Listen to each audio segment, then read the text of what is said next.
யாராருக்கு பணம் தரணுமோ எல்லாம் நான் முடிச்சிருங்க. என் பொண்டாட்டி கொண்டுட்டேன், என் பிள்ளையும் கொண்டுட்டேன். அவங்களுக்காக தான் வாழல, அவங்களுக்காக தான் ஷேர் மார்க்கெட் போனேன். ஆனால் என்னால் அவங்கள காப்பாற்ற முடியல. கடன் அளவுக்கு அதிகமாக போயிடுச்சு. எங்கள் அம்மாவை தான் கொல்லுன்னு நினச்சேன், கொல்ல முடியல. சரணி அக்கௌண்ட்டில் ஒரு 42 லட்சம் இருக்கும். அந்த 42 லட்சத்தில் 25 லட்சம் விஜயாசித்தி கொடுத்துருங்க. 8 லட்சம் டிரைவர் டிஎன்வி வேலாயத்துக்கு கொடுத்துருங்க. 8 லட்சம் காசி பணிக்கு கொடுத்துருங்க. அப்புறம் டிஎன்வி சந்தோஷ் ஸ்கூல்ல வேலை செய்வான், அவன் ஒரு 3 லட்சம். கவிதா மிஸ் 1.5 லட்சம். அப்புறம் எங்க பெரியப்பா பையன் 5,80,000 தரணும். சதீஷ் ஆயில் கடை கோவிந்த் அவங்க பையன். அப்புறம் ஆயில் கடை கோவிந்த் என் பொண்டாட்டிக்கு ஒரு 3 லட்சம் தரணும். ஓட்டு ரெஸ்டாரண்ட்ல 2 லட்சம் தரணும். இதெல்லாம் வடிவில் எனக்கு கொடுத்துருங்க. என் பொண்டாட்டி நகை, இந்தியன் ஓவர்சீஸ் பேங்க் இருக்கிற நகை, பெட்ரோல் பேங்க் இருக்கிற நகை, அன்னசாகரத்தில் இருக்கிற சொத்து, கோயில் நிலம்தான், அதெல்லாம் ஐயனாருக்கு கொடுத்துருங்க. எங்கள் அம்மாவையும் தான் கொள்ளுன்னு நினச்சேன். உடம்புலையும் மனசுலையும் தெம்பு இல்லை. என் பிள்ளைய மண்டை உடிச்சு கொண்டுட்டேன். என் பொண்டாட்டி மூச்சு நினைச்சு கொண்டுட்டேன். இன்னும் நான் 10 நிமிஷம் நான் செத்துருவேன். யாரும் ஷேர் மார்க்கெட் பண்ணாதீங்க. எங்களுக்கு கடைசி இது ரைட்ஸ் எல்லாம் ஐயனார், ஜெய் ஐயனார். என்னை மன்னிச்சிருங்க மாமா, மன்னிச்சிருங்க அக்கா. அம்மா சீக்கிரமா செத்துருமா, நீயும் சீக்கிரம் செத்துருமா, இருக்க வேணாமா, சீக்கிரம் செத்துருமா. வருண் ப்ரோ வணக்கம். வணக்கம் மணி ப்ரோ, நேற்று தர்மபுரியில் வந்து ஒரு காணொலி வந்துருந்துச்சு. தர்மபுரியிலேருந்து ஒரு ஒரு ஒரு ஆளை வந்து ஒரு 40-42 வயசு இருக்கும் அவருக்கு. அவர் வந்து மகளை வந்து நான் கொண்டுட்டேன், கடன் தொல்லை அதிகமாகிடுச்சு அப்படின்னு சொல்லிட்டு. இதுக்கு பின்னாடி இருக்க காரணம் என்ன ப்ரோ? இது ஷேர் மார்க்கெட் தான் ஒரு காரணமாக சொல்கிறாரு. ஆமாம், இப்போது அந்த வீடியோ கூட இந்த நம்மளோட பேசுறதுக்கு முன்னாடி போட்டிருப்பீங்க அப்படின்னு நினைக்கிறேன். ஆமாம், அவரே அதில் முழுசாக வந்து விவரிச்சிருக்காரு. ஸோ பேசிக்கலி ரமேஷ் இவர் பேர். இவர் வந்து கல்யாணம் பண்ணி ஒரு நார்மலான லைஃப் வாழ்ந்துருந்துருக்காரு. ஒரே ஒரு குழந்தை. வந்து பார்த்திங்கன்னா ஒரு அப்பர் மிடில் கிளாஸ் குடும்பம் அப்படின்னு சொல்லலாம். இவங்க சொந்தக்காரங்க எல்லாருமே கொஞ்சம் பக்கத்தில் தான், வந்து புறவாடை அப்படிங்கிற ஊரில் தான் வந்து பார்த்திங்கன்னா தர்மபுரியில் பக்கத்தில் ஒரு ஊரில் இந்த சம்பவம் நடந்திருக்கு. இவர் வந்து பேசிக்காக வந்து பிஸ்னஸ் பண்ணுறதுக்கு முக்கியமாக வந்து பார்த்திங்கன்னா ஆன்லைன் ட்ரேடிங், ஷேர் மார்க்கெட்டில் இன்வெஸ்ட் பண்ணுறது. இவர் எப்போவுமே வந்து பார்த்திங்கன்னா புது புது தொழில் வந்து ட்ரை பண்ணிட்டு இருந்திருக்காரு. எப்படியாவது எதுலையா சாதிச்சு அதுலேருந்து போயிடலாம் அப்படின்னு சொல்லிட்டு. அப்படி இதற்கு மிடில் கிளாஸ் ஃபேமிலியிலேருந்து கொஞ்சம் ஆமாம் கொஞ்சம் ட்ரை பண்ணியிருக்காரு. அப்படி இருக்கிறப்ப அவர் பண்ண பிஸ்னஸ் எதுவுமே வந்து கை கூடல. அப்படிங்கிறதுனால ரீசெண்டாக வந்து பார்த்திங்கன்னா ஒரு வருஷமாக வந்து இந்த ஆன்லைன் ட்ரேடிங், ஷேர் மார்க்கெட்டில் வந்து இன்வெஸ்ட் பண்ணியிருக்காரு. இதில் என்ன இவர் தப்பு பண்ணிட்டார் அப்படின்னு பார்த்தீங்கன்னா, இவர்கிட்ட இருக்க கேபிட்டலில் ஃபுல்லாக போட்டு இன்வெஸ்ட் பண்ணதோடு நிறுத்தாமல் தனக்கு தெரிஞ்சவங்க எல்லாருக்கிட்டையுமே வந்து அவர் ஃப்ரெண்ட்ஸாக இருக்கலாம், சுற்றுப்புறத்தில் இருக்கவங்க, இல்லை கடன் கொடுக்குறவங்க, ஜென்ரலாக வந்து நிறைய பேர் வந்து வட்டிக்கெலாம் விடுவாங்களா, அங்கே வந்து கடன் வாங்குறது. அது மட்டும் இல்லாமல் ஒரு பாயிண்ட் ஆஃப் டைமில் சொந்தக்காரங்ககிட்டே போயிட்டு கடன்லாம் வாங்கி தான் வந்து வாங்கி இன்வெஸ்ட்மெண்ட் பண்ணிருக்காரு. ஆன்லைன் ட்ரேடிங்கில் இன்வெஸ்ட் பண்ணியிருக்காரு. அதில் வந்து கொஞ்சம் லாபமும் வந்திருக்கு. அதுக்கப்புறம் என்னன்னு பார்த்தீங்கன்னா, பேசிக்லி கேம்பிளிங்க்கும் இதுக்கும் சில நேரங்கள் ஒரு வித்தியாசம் இல்லை அப்படின்னு சொல்லலாம். எப்போ உள்ளே போகிறோன்றது முக்கியம் இல்லை, பட் எப்போ ஆட்டத்தை நிறுத்தணும் அப்படின்னு சொல்லுவாங்களா, அதே மாதிரி தான் ட்ரேடிங்லேயும் எப்போ வந்து உள்ளே போகிறோம், எவ்வளோ நாள் பண்ணுறோன்றதோட எப்போ வந்து அதை வந்து பார்த்திங்கன்னா அதுலேருந்து வெளில வந்துடணும், சேஃபாக வெளில வந்துடுறது அப்படிங்கிறது வந்து ரொம்ப எக்ஸ்பீரியன்ஸ் இருக்கவங்களுக்கே வந்து பார்த்திங்கன்னா ரொம்ப அடிசறுக்கக்கூடிய ஒரு விஷயம் தான் ஆன்லைன் ட்ரேடிங் அப்படிங்கிறது. ஏன்னா அது உங்கள் கையில் இல்லை. ஷேர் மார்க்கெட் வந்து பார்த்திங்கன்னா ஏற்றம் இறக்கம் அப்படிங்கிறது கணிக்கவே பொறுத்து தான். அது லக்குன்றது மட்டும் இல்லாமல் அது எப்போவுமே வந்து பார்த்தீங்கன்னா நீங்கள் நினைக்கிற மாதிரி போகாது. ஸோ அப்படி போயிடுச்சுன்னா எல்லாருமே வந்து பார்த்தீங்கன்னா ஆன்லைனில் ட்ரேடிங் பண்ணி வந்து பார்த்தீங்கன்னா லாபம் ஈட்டிடலாம் இல்லையா? நம்மளால் கணிக்கவே முடியாது. அதில் ரொம்ப பழந்தினு கொட்டப்பட்டவங்களும் வந்து பார்த்தீங்கன்னா ரொம்ப மேலோட்டமாக விளையாடுவாங்களே தவிர்த்து உள்ளே ரொம்ப இறங்க மாட்டாங்க. சில பேர்லாம் பார்த்தீங்கன்னா ஒரே மாதிரியான ஸ்ட்ராட்டஜியை ரொம்ப நாள் பயன்படுத்தி அதிலே வந்து பார்த்தீங்கன்னா அவங்க வந்து சக்ஸஸ்ஃபுல்லாக இருப்பாங்க. இவர் வந்து பார்த்தீங்கன்னா நிறைய முயற்சிகள் பண்ணி கொஞ்சம் லாபம் வந்ததுக்கப்புறமா இன்னும் கொஞ்சம் நஷ்டம் வந்திருக்கு.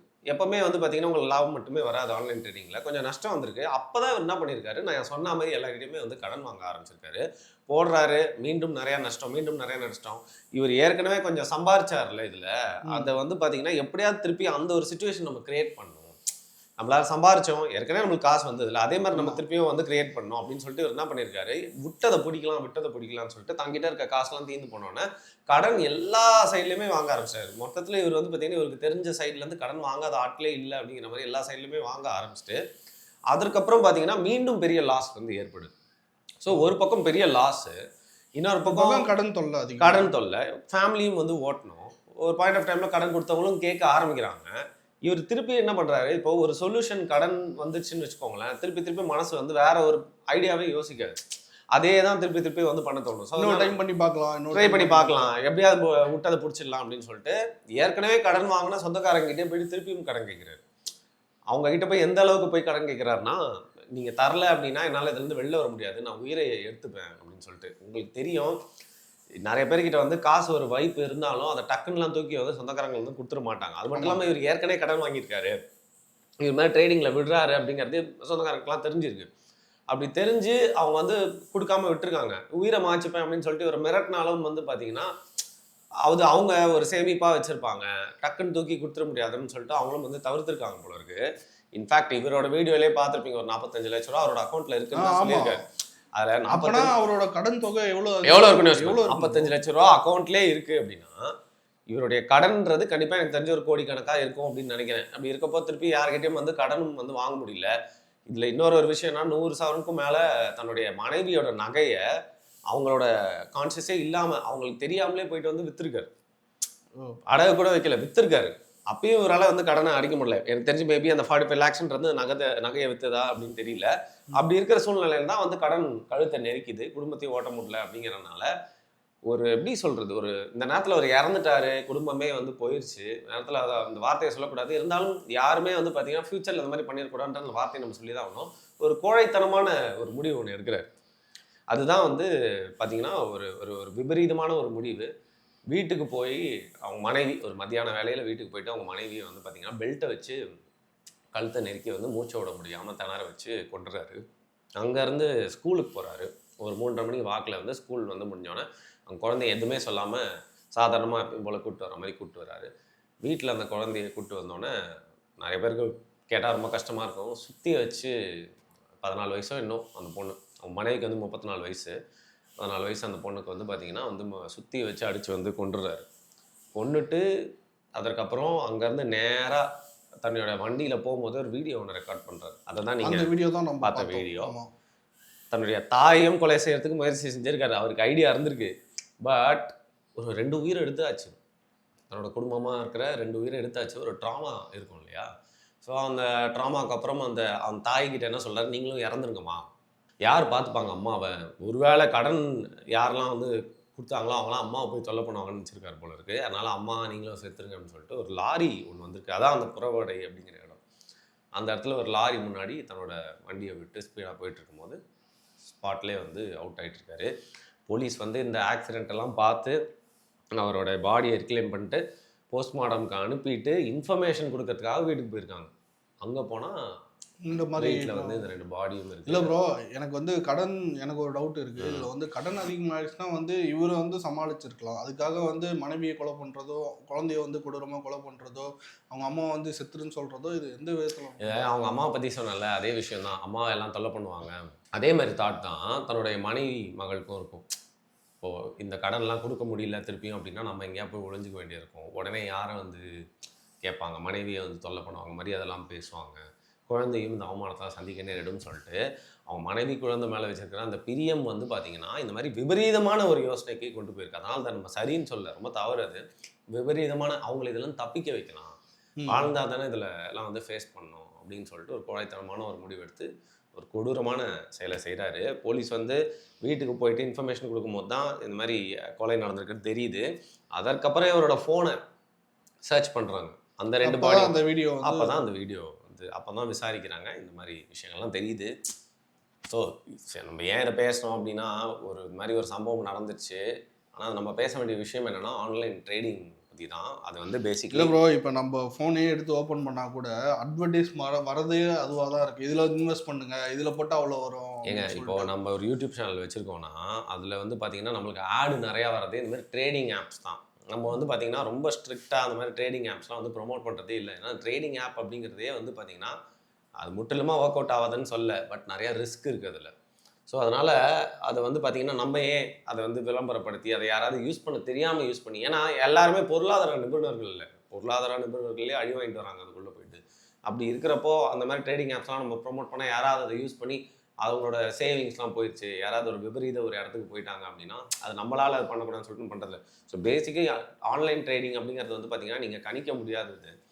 நீங்கள் உள்ளே போயிட்டீங்க அப்படின்னா வந்து பார்த்திங்கன்னா வேர்ல்டு பாலிட்டிக்ஸு, அதுக்கப்புறம் இருக்கிற பிஸ்னஸோட சூழ்நிலை, இது எல்லாமே வந்து பார்த்தீங்கன்னா அதில் வந்து அஃபெக்ட் ஆகிட்டே இருக்கும். அது வந்து பார்த்தீங்கன்னா ஃப்ளக்சுவேட் ஆகிட்டே இருக்கும். ஸோ நீங்கள் நினைக்கிற மாதிரி இருக்காது. ஸோ அதில் சேஃப் பெட்டுன்னு சொல்லுவாங்க. அந்த மாதிரி சேஃபாக ப்ளே பண்ணிங்கன்னா நீங்கள் தப்பிச்சிடலாம். இல்லை நீங்கள் வந்து பார்த்தீங்கன்னா அதிலே நீங்கள் ஆன்லைன் ட்ரேடிங் பண்ணிட்டு இருக்கும்போது நீங்கள் ₹1,00,000 போடுறீங்கன்னா அதில் கடன் கொடுத்து ஒரு ₹4,00,000 கொடுத்து உள்ளே இழுப்பாங்க. ஓகேவா, இதுக்குள்ளே ட்ரேட் பண்ணுறதுக்கே. அப்படி நீங்கள் போட்டு ஒரு பெரிய லாஸ் ஆயிடுச்சு அப்படின்னா உங்களோட கேபிட்டல் நீங்கள் முதல் வச்சுருந்தீங்களா அதுவும் வந்து போயிடும். அதில் சில பேர்லாம் வந்து பார்த்தீங்கன்னா இது போட்டால் ஒரு சின்ன லாபம் வரும் அப்படின்னு சொல்லிட்டு ஒரே மாதிரியான ட்ரேடிங் பண்ணிட்டே இருப்பாங்க, ஒரே ஸ்ட்ராட்டஜி யூஸ் பண்ணிட்டே இருப்பாங்க. அவங்களாம் தப்பிச்சுப்பாங்க.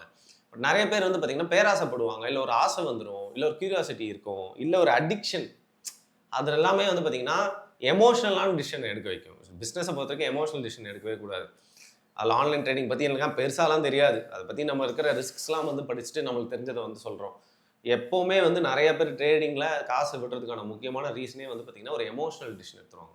அந்த நேரத்தில் வந்து பார்த்திங்கன்னா எனக்கு இன்ஸ்டிங் சொல்லுச்சு, எனக்கு இது ராசி பட்சி சொல்லுச்சு, அவனை பார்த்து நான் பண்ணுறேன் அப்படிங்கிற மாதிரி நிறைய விஷயங்கள்லாம் இருக்கிறப்போ வந்து பார்த்திங்கன்னா இது ஒரு ரிஸ்க்கு தான். அதனால் சரியான ஒரு கைடன்ஸோடு இதை நீங்கள் பண்ணணும். அது மட்டும் இல்லாமல் உங்களுக்கு ஒரு அமௌண்ட் நீங்கள் வச்சுருக்கீங்க அப்படின்னா ஆன்லைன் ட்ரேடிங்கில் போடுறீங்கன்னா உடனே உங்களுக்கு அந்த அமௌண்ட்டு திருப்பி வரதுக்கான அவசியம் இப்போதைக்கு இல்லை. சேஃபாக நான் வீட்டுக்கு இன்னொரு கேஷ் வச்சுருக்கேன், இதுக்காக நான் வந்து ஒரு ரிஸ்க் எடுத்து போடுறேன், இது ஒருவேளை போயிட்டாலும் என்னோடய ஃபேமிலியும் என்னோடய வாழ்க்கையும் அதை அஃபெக்ட் பண்ணாதுன்னு நீங்கள் தனியாக ஒரு அமௌண்ட்டை சேமித்து வச்சு அதை நீங்கள் ட்ரேடிங்கில் போடுறதுன்றது எப்போவுமே உங்களுக்கு லாபமாக இருக்கும். அதே மாதிரி ஒரு லாபம் கிடச்சிருச்சு அப்படின்னா அதை எடுத்து சேவ் பண்ணி வச்சிடலாமே தவிர்த்து திருப்பி அதை போட்டு இன்னும் டபுள் ஆக்கிடலாம் அப்படின்னு நினைக்கிறப்போ தான் வந்து பார்த்தீங்கன்னா பெரிய லாஸஸ் வந்து நீங்கள் சந்திக்க நேரிடும். ஸோ அதனால் ட்ரேடிங்கை பற்றி தெரியலனா பண்ணாதீங்க. பண்ணிங்கனாலும் ரொம்ப ஒரு ஸ்மால் அமௌண்ட்டில் பண்ணீங்க அப்படின்னா உங்களுக்கான டேமேஜ் வந்து ரொம்ப கம்மியாக இருக்கும். கடன் வாங்கி தயவு செய்து பண்ணாதீங்க. இல்லை ப்ரோ, நார்மலாக நம்ம ஊர்லேயே வந்து சும்மா ஒரு ₹10 கடன் வாங்கினாலே வந்து ஒரு 2 நாள் தராமல் இருந்தால் கூட அவங்க ஒரு மாதிரி நம்மளை மரியாதை கெட்டுருங்க. இது வந்து நம்ம சமுதாயத்தில் இருக்கிற ஒரு பிரச்சனை. இந்த பிரச்சனை வந்து அதிகமாகி இந்த மாதிரி தான் நடக்கும். இல்லை, இவரோட விஷயத்துல என்ன சொல்கிறாங்க அப்படின்னு பார்த்தீங்கன்னா எந்த அளவுக்கு உண்மைன்னு தெரியல. இவரோட லைஃப் ஸ்டைலும் கொஞ்சம் ஒரு மாதிரி ரிச் லைஃப் ஸ்டைல் வாழ்கிறதுக்கு தான் ட்ரை பண்ணியிருக்காங்க. போகிற இடங்கள்லாம் இருக்கட்டும், சாப்பிட்றது, அதுக்கப்புறம் அவங்களுடைய வீட்டில் இருக்கிற விஷயங்கள் எல்லாமே பார்த்தா கொஞ்சம் ஒரு ரிச் லைஃப் ஸ்டைல் வந்து அவங்க ட்ரை பண்ணியிருக்காங்க. அதற்காக இவர் வந்து அதாவது செலவு பண்ணுறதுக்காக சம்பாதிக்கிறது, ஆடம்பரமான வாழ்க்கைக்காக சம்பாதிக்கிறன்ற மாதிரி இவர் வந்து போயிட்டு தான் வந்து சொல்கிறாங்க. ஸோ ஒரு சைடு ஆன்லைன் ட்ரேடிங்காக இருந்தாலும் இன்னொரு சைடு வந்து இப்போ நம்மளுக்குன்னு ஒரு கெப்பாசிட்டி இருக்கும், அதை தாண்டி வந்து நம்மளோட குடும்பத்துக்கு செய்யணும். என்ன எல்லாரோட குழந்தைங்க மேலேயும் அப்பாவுக்கு பாசம் இருக்கும், மனைவி நல்லா பார்த்துக்கணுன்னு இருக்கும். பட் நம்மளுக்குன்னு ஒரு லிமிட் இருக்கும்ல, அதை தாண்டி நம்ம ஆசைப்பட்டு தொடர்ந்து செய்கிறப்போ வந்து நம்மளுக்கே தெரியாமல் ஒரு டைம் கடன் வாங்குவோம். அந்த கடனாளியாக ஆகாமல் இருக்கிறதுக்கு முன்னாடி கஷ்டம் இருந்தாலும் நிம்மதி இருக்கும். பட் அந்த கடனும் வந்துருச்சு, ஒரு ஆடம்பரமான வாழ்க்கைக்குள்ளே போய் நம்ம இது மாதிரி மாட்டிக்கிட்டோம் அப்படின்னா வந்து பார்த்திங்கன்னா இந்த மாதிரி ஒரு முடிவுக்கு போகிறதுக்கான வாய்ப்பு இருக்குது. பட் நம்ம இந்த நேரத்தில் சொல்கிறது என்னென்னா அது ஒரு கோழைத்தனமான முடிவு தான். யாராக இருந்தாலும் இன்றைக்கி நிறைய பேர் பார்த்துட்டு இருக்கவங்க கூட ஒரு கடன் சூழ்நிலையில் இருக்கலாம். ஒன்றும் இல்லை, சரியான பிளானிங் பண்ணி கொஞ்சம் கஷ்டப்பட்டால் ஒரு ஷார்ட் டேர்ம் பிளானிங் பண்ணால் இதில் வந்து வெளில வந்துடலாம். அதுக்கு தற்கொலை தீர்வல்ல அப்படிங்கிறது தான் நம்மளுடைய கருத்தாக இருக்குது. சரி, ஓகே ப்ரோ. யாராக இருந்தாலும் தயவு செஞ்சு ட்ரேடிங் பண்ணாதீங்க. இது வந்து முற்றிலுமாக வந்து ஒரு தப்பான விஷயம் தான். இது எப்படி நம்ம ஊர்ல லாட்டரி விற்கிற மாதிரி பேன் பண்ணாங்க அந்த மாதிரி இல்ல, இல்லீகல் இல்ல, அது தெரியாம பண்ணக்கூடாது, அதுக்குள்ள தெரியாம இறங்குறது. அந்த மாதிரி இதையும் பேன் பண்ணா கொஞ்சம் நல்லா இருக்கும்னு சொல்லிட்டு நான் இல்ல நிறைய ஆப்ஸ்ல வந்து பாத்தீங்கன்னா அதில் நிறைய ஃப்ராட் ஆப்ஸ்லாம் இருக்குது, அதெல்லாம் பேன் பண்ணணும். பட் ஆன்லைன் ட்ரேடிங்கே நம்ம பேன் பண்ணணும்னு சொல்ல முடியாது, அது வந்து ஒரு லீகல் பிஸ்னஸ் தான். ஆனால் நிறையா ஆப்ஸ் வந்து பார்த்திங்கன்னா சரியான ரூல்ஸ் இல்லாமல் ஆத்தரைஸ்டான ஆப்ஸாக இல்லாமல் வந்து பார்த்திங்கன்னா நிறைய ஃப்ராட்லண்ட்லாம் நடக்குது. அந்த மாதிரி ஆப்ஸ்லாம் வந்து கவர்மெண்ட் வந்து பேன் பண்ணணும். ஏன்னா ஆசையை மூட்டி மக்களுடைய பணத்தை வந்து அதில் போட வச்சு வந்து பார்த்திங்கன்னா போண்டி ஆக்குறாங்க. நிறைய பேர் ட்ரேடிங் கற்றுக் கொடுக்குறேன்னு சொல்லிட்டு ஸ்கேமும் பண்ணிகிட்டு இருக்காங்க. ஸோ அதெல்லாம் வந்து கவர்மெண்ட் கொஞ்சம் மாற்றம் பண்ணணும். ஓகே ப்ரோ, நன்றி.